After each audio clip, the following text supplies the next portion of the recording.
Dev TDAH. Esse vídeo é sobre ser dev e ter TDAH. E eu, nesse momento, estou lutando contra a paralisia executiva em alguns aspectos da minha vida. Você vai logo entender se você ficar nesse vídeo. Mas, basicamente, escrever, preparar e gravar vídeos está impossível nesse momento. Esse vídeo é um pouco parte do esforço de lutar contra isso e fazer com que eu volte ao hábito de criar conteúdo para vocês, porque eu tô amando isso. O YouTube tem sido incrível, a gente vai falar um pouco sobre isso também. Mas antes de mais nada, olá, eu sou o Lucas Badico, dev, mentor e apaixonado por programação. Esse vídeo essencialmente vai ser um desabafo.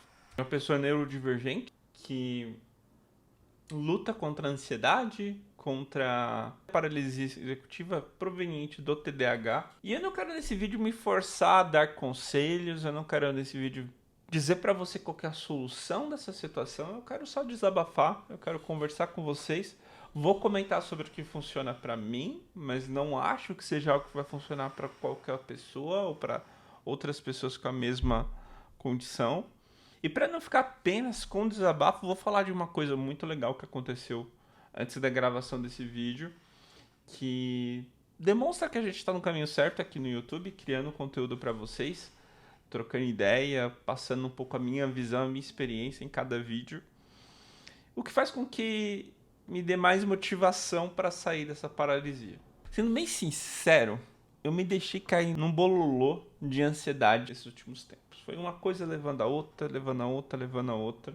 E eu tô conseguindo fazer o mínimo do mínimo, principalmente na parte do trabalho tradicional, como programador, como empresário, como líder técnico. Isso tá rolando, mas todo o resto que não é essencial tá apanhando bastante disso. A gente tentou começar o podcast, minha sócia teve um problema na segunda semana, na terceira semana eu tava com problema, e eu tô torcendo para que a gente consiga fazer isso hoje, no dia da gravação vai ter um episódio. Então todos os esforços que são, digamos assim, rotineiros e que não exigem eu refletir, que exige apenas eu reagir, tal coisa tá funcionando, eu vou lá, conserto, tal pessoa precisa de uma resposta, eu vou lá dar uma força. São reações, não são frutos de reflexões.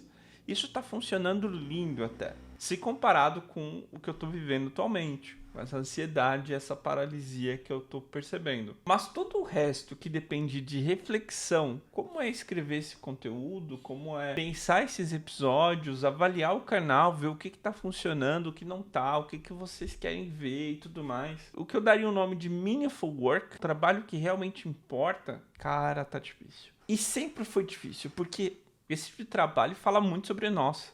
E como é que eu vou falar de coisas pra vocês se eu não tô bem? Vocês entendem?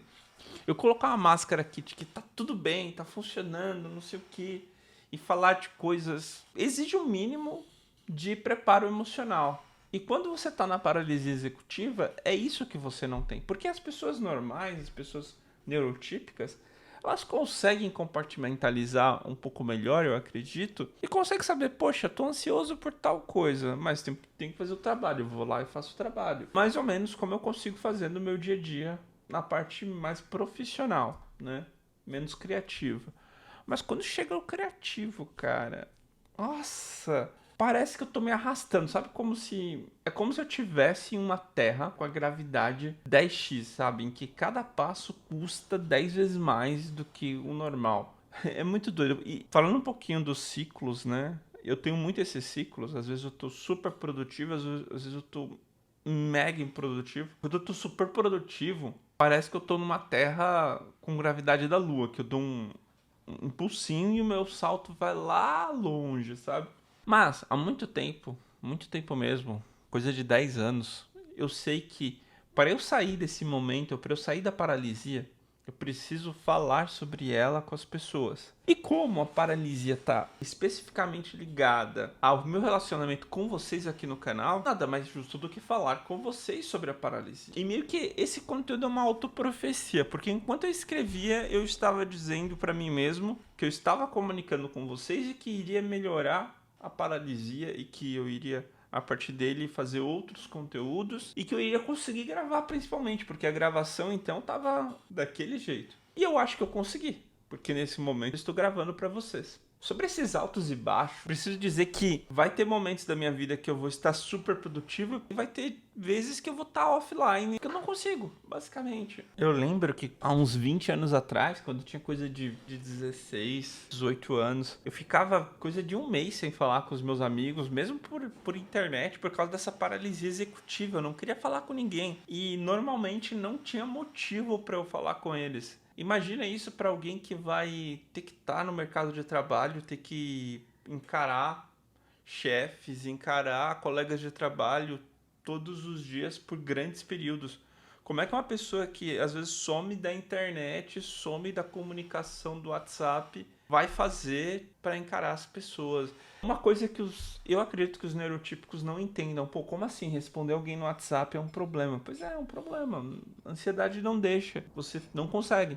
Você simplesmente não consegue. Viajando um pouco do porquê isso, eu acho que é por causa do sentimento de que estamos devendo. Por exemplo, parte da minha paralisia com vocês foi porque eu fiquei devendo o vídeo da semana passada. A gente colocou um podcast na semana passada no lugar do vídeo. Então fica naquela coisa, poxa, eu tô devendo eles. Eu preciso corrigir isso. Só que aí a culpa de dever se aninha em cima da paralisia que já estava, criando mais culpa, criando mais ansiedade. E isso acaba virando uma bola de neve. Imagina isso para um trabalho típico, para um trabalho, sei lá, no escritório. Como é que você vai justificar uma ausência de uma semana, às vezes mais, porque você não consegue falar com as pessoas, né? Como é que faz, sabe? É um baita desafio. E eu tenho certeza que eu não estou sozinho nisso, eu já ouvi muita gente falando sobre essa paralisia executiva, que é o termo técnico dessa situação. Eu imagino que muitos de vocês, muita gente tá na programação também tem esse tipo de coisa, porque é muito comum pessoas com TDAH, com hiperfoco, irem para partes mais tecnológicas, porque é um negócio que empolga, né, a gente. Então eu acredito que tem muita gente aí, muito TDAH igual eu, na programação, querendo ir para programação. Tem gente que até se pergunta se dá certo se tornar programador com esse tipo de neurodivergência. Eu consegui fazer, dar certo, tá? Não foi um problema. Até porque no momento que eu estava com mais ansiedade sobre a carreira, o mercado estava muito mais quente, então isso não foi usado para me queimar. As pessoas entendiam, me davam um certo tempo. Eu lembro que os burnouts que eu tive, as pessoas foram bem compreensivas até. Então, assim, é algo que eu vou ter que enfrentar pro resto da minha vida. Isso eu tenho total ciência. E eu enfrento conversando. Se eu pudesse dar uma recomendação, seria essa. Mas eu sei que tem muita gente que vai ter seus próprios métodos, que vai ter seus próprios meios.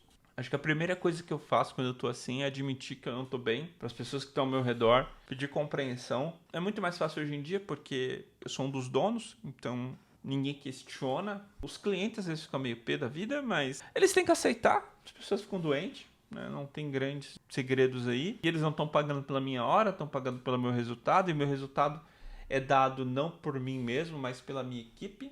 Inclusive, eu acho que eu não estou mais longe nessa jornada de criador de conteúdo, principalmente por causa dessas paralisias. Ano passado, por exemplo, eu estava conseguindo fazer live toda semana, 2 vezes, às vezes até 3. E esse ano eu não consigo fazer nada, tipo... E eu parei de fazer live durante uma paralisia executiva que eu tive. Meio que eu perco um momento, sabe? Aquela velocidade, tava naquele estirão e aí trava tudo. E aí faz com que, por exemplo, se eu for voltar agora a fazer live, eu vou meio que recomeçar tudo isso, sabe? E a ansiedade, ela aumenta e o comichão aumenta porque, por exemplo, a galera que esperava que eu fizesse live lá atrás, estava esperando, meio que tá decepcionada, ou eu imagino isso, né? Fica na minha cabeça, eles estão decepcionados porque eu não tô fazendo live, eles esperavam que eu fizesse live. Encarar eles depois de um período de ausência é sempre mais difícil. E sem contar que a gente tava numa velocidade, tinha uma certa audiência nas lives, e quando eu volto depois de um tempo, essa audiência claramente caiu, não é surpresa. Só que aí você fica aquela coisa, caraca, eu vou ter que começar tudo de novo. E por culpa minha, vocês estão entendendo? Aí vira uma bola de neve. Foi um vídeo que não consegui uma semana, outro vídeo travado no roteiro, outro na edição, e uma semana vira 2 vira 3 e a pressão vai aumentando. E de um comichão inicial, que era uma semana só que eu não consegui fazer vídeo, por um problema bem específico, eu tô travado há 2 ou 3 semanas sem escrever um roteiro. Coisa que eu tava escrevendo 3, 4 roteiros por semana e tinha que escolher o que ia gravar. E aí isso vira uma paralisia total. Se eu não cuidar, O que começa em uma área da vida, como eu falei, está na criação de conteúdo, invade outras áreas da vida, como a parte profissional, a parte empresarial, porque acaba que vira um mini burnout, só que mini burnouts vão se tornando grandes burnouts ou burnouts completos, fazem com que você não consiga produzir nada. Bom, a boa notícia é que eu tô no início desse ciclo, e eu, mesmo com vamos dizer assim, a falha na primeira semana, eu consegui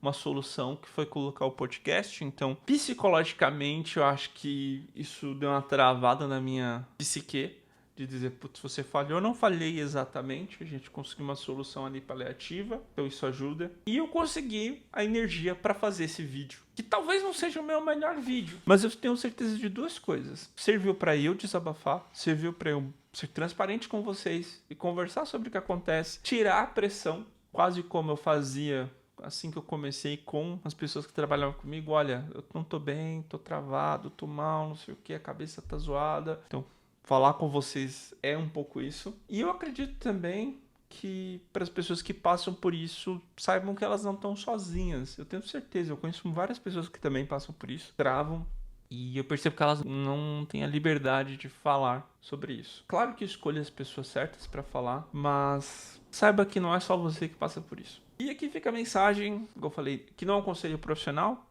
Busque um profissional, entenda os seus ciclos, respeite e descubra o que funciona para você. Descubra como você trata aquilo que te aflige. E saiba uma coisa, tem uma coisa que para mim é muito clara. Não tente tratar dessas situações como o neurotípico trataria. Fazer isso é receita para você só aumentar a ansiedade. O que é tratar isso como o neurotípico trataria? Digamos que a pessoa está com depressão e aí o neurotípico vai dizer para ela: não, que isso? Sai daí, vai se movimentar, fazer exercício e tal. Não que exercício não seja bom, mas isso é como o neurotípico trata, não é como um neurodivergente trata. O neurodivergente, cada um precisa de uma coisa específica. Então descubra, claro, com suporte outra vez, porque eu também não tenho o caminho certo. Eu tô falando, isso aqui é o que funciona pra mim. Ter gravado esse vídeo, mesmo que ele fique horrível, seja o pior vídeo do canal, eu tô satisfeito, porque a produção dele me ajudou a interromper esse ciclo.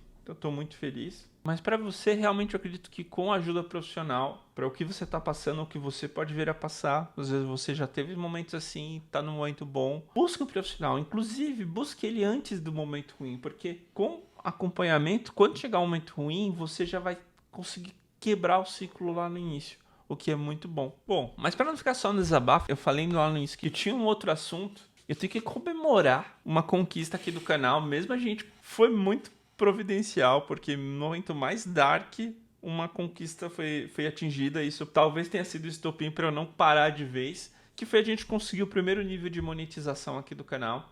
Agora a gente pode ter uma comunidade de membros, a gente vai ter supers e uma lojinha, mas eu não sei ainda o que colocar na loja. Se alguém souber, tiver dicas do que a gente pode colocar na loja do canal, deem um toque pra gente fazer isso. Mas a gente tem acesso a supers em live, talvez isso me dê uma energia para eu também voltar a fazer lives para vocês. A gente tem acesso a supers em lives e membros do canal. Essa semana eu vou estar me reunindo com a minha galera para descobrir o que a gente vai fazer com os membros. Eu tenho algumas ideias do que colocar nos membros, mas eu preciso verificar se faz sentido. Vou trazer essas ideias uma vez discutida com a galera aqui para vocês. Mas é isso. Ainda essa conquista de monetização ainda não é o AdSense, ainda não é pagamento por view e por anúncio. Ainda preciso de 1000 horas de watch time para atingir essa marca. Mas estamos quase lá. Então se você aí quer apoiar o canal, saiba que se você só assistindo o canal já está apoiando, compartilhando com seus amigos, curtindo, comentando. Fazendo isso, ao chegar em mais pessoas, vai fazer o watch time aumentar gradativamente até chegar ao AdSense, que vai ser muito bom. Se você não sabe,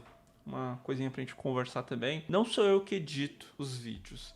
Eu escrevo, eu gravo, eu reviso, mas a edição é feita por um profissional que trabalha aqui com a gente. As thumbs estão sendo feitas nesse momento pelo Fauzen. Então tem uma equipe aqui no canal e isso é só uma parte da criação de conteúdo. Tem o Instagram, tem o TikTok, tem o LinkedIn. Então, tem o perfil da minha sócia também, que a gente está investindo. Então, saiba que se eu consigo criar conteúdo aqui, não é um esforço somente meu, É um esforço dessa galera, desse time, dessa equipe. E a gente precisa monetizar, gerar renda para poder bancar essa galera. Porque tem coisa de 4 anos que a gente tá pagando essa galera. Não exatamente essas mesmas pessoas e essas mesmas funções, mas a gente tem um time de marketing há 4 anos praticamente. E a gente precisa gerar renda com esse time para, vamos dizer assim, ganhar uma independência dos outros trabalhos, para cada vez mais trazer mais conteúdo para vocês, trazer coisas mais legais que a gente tem em mente, mas não consegue o tempo, porque as outras áreas da empresa que bancam a empresa estão pedindo mais nossa atenção do que aqui a parte de conteúdo. Inclusive, no início esse time se chamava marketing e a gente até trocou para ser o time de conteúdo da empresa, que é o que de fato a gente tem feito, temos criado conteúdo. Então, atingir essas marcas de monetização, principalmente aqui no YouTube, que é uma monetização bem justa, é um marco muito legal, eu tô muito feliz, era algo que a gente tava querendo. Inclusive veio antes do que a gente imaginou, porque, pra gente ser bem sincero, a gente imaginava que isso ia chegar com talvez 8 meses de canal e tudo mais. E se você pegar que a gente começou firme lá no final de janeiro, fevereiro, março e abril, são 3 meses. Então foi em metade do tempo que a gente atingiu esse marco e uma coisa muito, muito boa. Eu quero agradecer todo mundo que nos apoiou aqui, todo mundo que segue, todo mundo que compartilha, principalmente o pessoal que comenta, dá uma força animal. E vamos seguir para mais. Falando em números, a gente também atingiu 2.000 inscritos aqui, outro marco super legal. Quero muito chegar nos 10 mil ali. O próximo marco que eu quero realmente comemorar são os 10 mil. Mas é isso. Um vídeo bem diferente. Eu espero que pra você que passa por isso, que é neurodivergente, que tem essas paralisias executivas, que isso tenha sido uma amostra de que você não passa por isso sozinho, que você não é o único que tem essas coisas, que outras pessoas têm, e que essa transparência que a gente constrói aqui nessa plataforma nos permita fazer isso outras vezes, falar disso outras vezes. Se vocês quiserem, talvez eu possa trazer a psicóloga que trabalha comigo pra gente discutir como lidar com essas coisas ou como buscar ajuda, não sei. Enfim, deixa comentários sobre isso, se faz sentido para vocês, principalmente os neurodivergentes. E muito obrigado. Sendo neurodivergente ou neurotípico, você que nos acompanha, eu fico muito feliz com a sua audiência. E, enfim, tenha paciência aí caso uma outra semana a gente não tiver conteúdo. Muito obrigado, tchau.